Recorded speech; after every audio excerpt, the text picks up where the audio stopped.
कि ये जो पश्चिम में है प्रांत भारत देश का, उसका क्या नाम है? राजस्थान। राजाओं राजा वहाँ बहुत हुए हैं, राजाओं का बड़ा स्थान रहा है। राजस्थान इसलिए उसका नाम रखा गया है।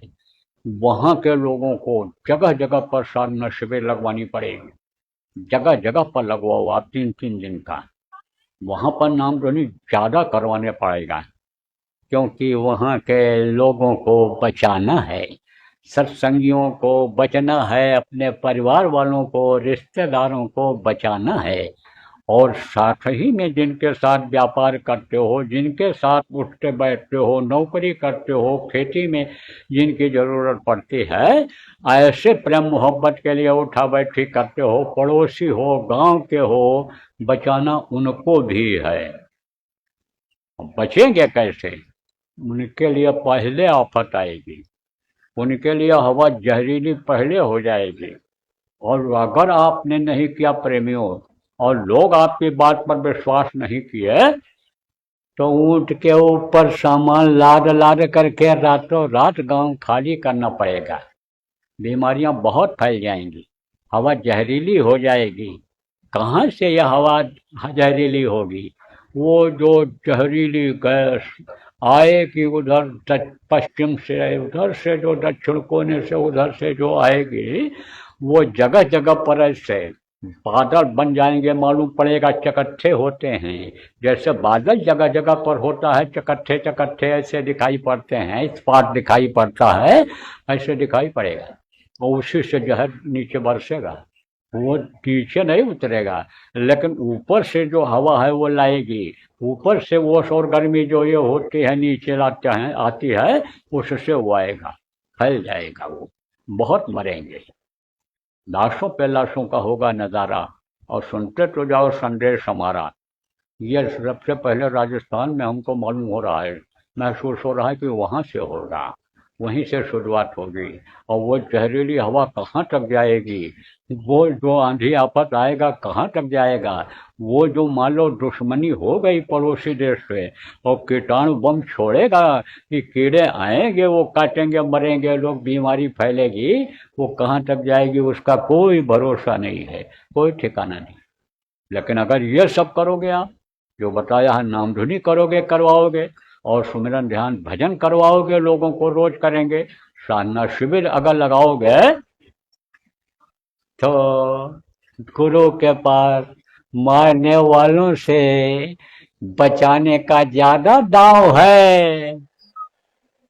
गुरु बचा लेंगे। अब इसमें जो बुद्धिजीवी बैठे हो, जो बुद्धि की पहलवानी करते हो, अगर आप इस बात को कहो कैसे बचा लेंगे गुरु जी, गुरु जी के पास युक्ति है, उपाय है।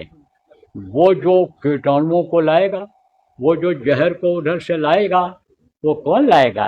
कोई गाड़ी में रख कर लाएगा, कि हवाई जहाज पर रख कर लाएगा, कि जेब में रख कर लाएगा? जैसे बम लोग जेब में रख लेते हैं और जाते हैं, ब्लास्ट हो जाता है, खुद भी मर जाते हैं, लोगों को मार देते हैं, ऐसे कोई लाएगा? उसको लाएगी हवा।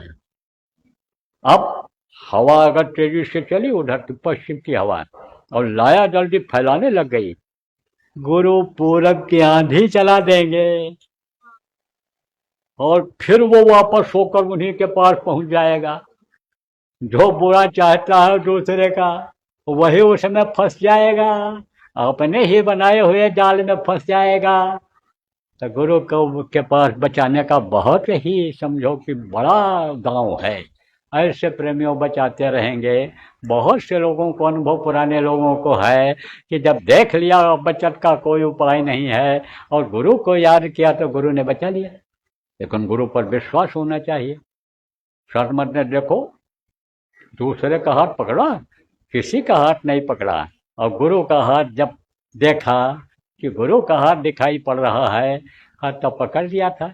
जब उसकी जहाज डूबने लगी थी समुद्र में, आपको सुनाया गया है दृष्टांत, आज सुनाने का समय नहीं है। तो आप लोग अपनी मीटिंगें करो, और राजस्थान के जो थोड़े लोग भी आए हो, वो भी बैठ करके मीटिंग करो।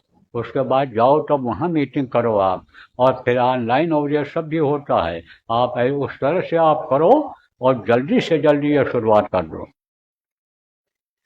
मैं भी इस काम में लगूंगा, इसीलिए मैं तो सोच रहा हूँ कि पहले अपना दौरा राजस्थान से ही यहाँ के जाने के बाद बना लूँ, लेकिन अभी तो ये निश्चित नहीं है।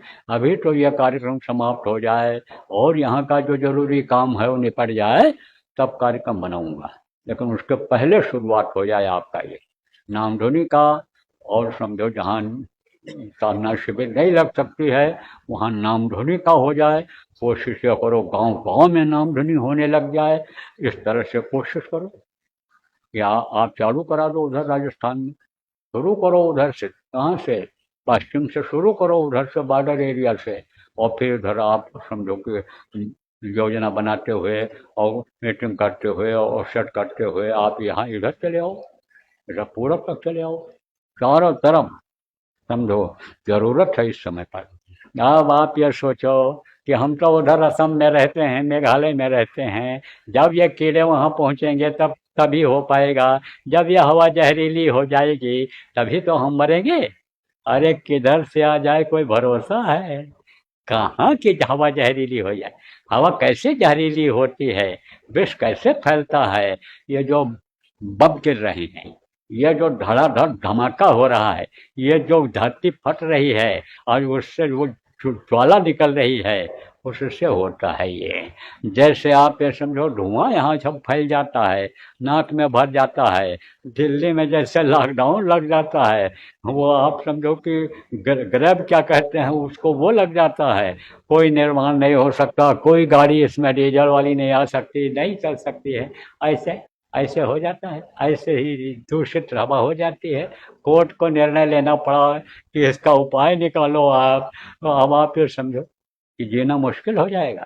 तो चारों तरफ अनिस की जरूरत है, विदेशों में भी ज्यादा जरूरत है। विदेश के लोग जो यहाँ पर आए हो, आप लोग भी अपनी मीटिंग करो, गोष्ठी करो, और आप अपनी योजना बनाओ और लागू करो।